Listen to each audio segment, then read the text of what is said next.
Hey everybody, it's Merrill, and we are going to do a kill or cure cleaning. These are a bunch of buffalo nickels that I found metal detecting and a V-nickel. And we're going to see how my formula works on this. I want to say that, I'm not planning on selling these. I know, the procedure is if you're planning on selling a coin, you just leave it. But, I don't like my coins looking this way. So let's see what my formula can do. Step one, you use just smoothed out rocks. You don't want anything too sharp. I'm going to use a rock tumbler. So I am going to fill that a quarter of the way with rocks that are not too jagged. Step two, I'm going to take the coins, put the coins in, and I'm going to fill it with water about a quarter of the way up, just until the rocks are submerged. Step three, I'm going to take some vinegar and 3 parts water, 1 part vinegar. So just a little bit more. We're not measuring this exactly. Step four, we're going to do a sprinkle of salt, not too much.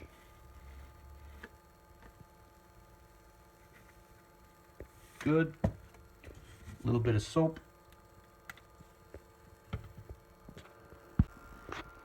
Step five is a little bit of CLR. All right, so I sealed it up. Going to put it on the rock tumbler machine and plug it in, and we're going to give it maybe about 30 minutes. And basically, I'm going to, anytime that the water starts to get dirty, I'm going to change it. So 30 minutes, we'll check it. Let's see how it looks. 30 minutes later. All right, so let's see how this looks. Gonna pour it out.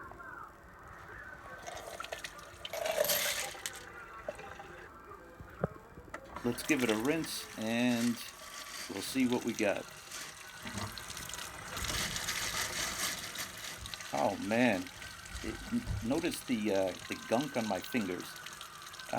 That is years and years and years of corrosion and rust coming off, and it wipes right off.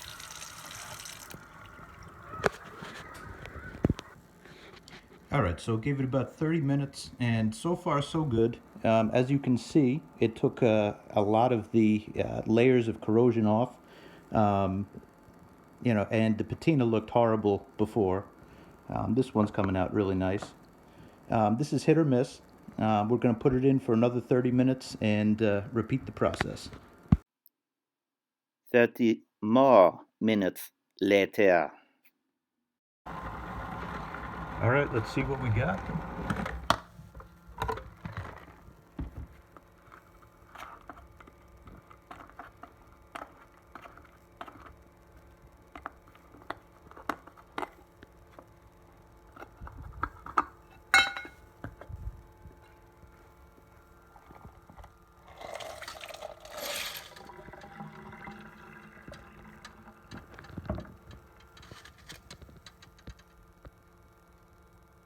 Okay, got some progress.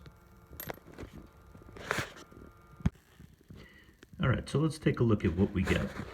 This one, I am pretty satisfied with, so I'm going to take that one away.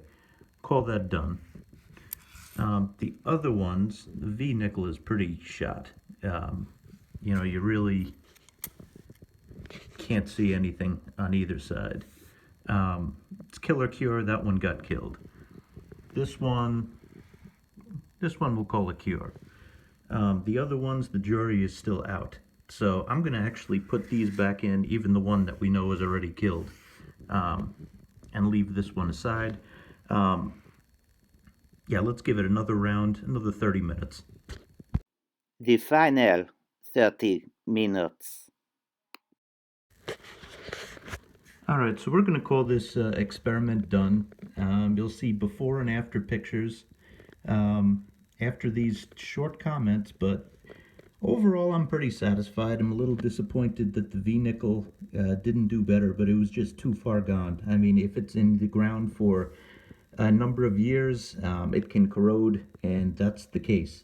I guess it's the type of soil that it's in as well.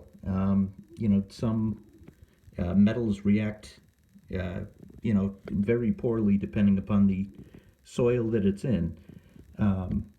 I kind of wish it came out like this one. But overall, it's an improvement. These were unreadable. There was one that I could even get a date on. Um, Let me see, where are we? Here we go. This is the one. 1935, it looks like. Let me flip these so that you can see them.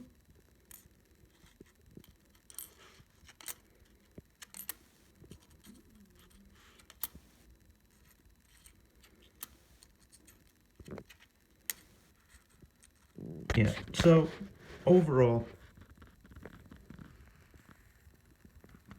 overall improvement. Not perfect, but yeah, glad I did it. It just would have been that rust-covered coin somewhere in the jar with the rest of the nickels. And yeah, so tell me what you think. Did I ruin it? Did I improve it? Um, Hope this is helpful. Definitely recommend getting um, a rock tumbler and trying this. Um, this is actually one of the first times I've done it with nickels. It's worked really well with pennies, but I guess I'm working my way up. Anyway, thanks for watching. Here's the before,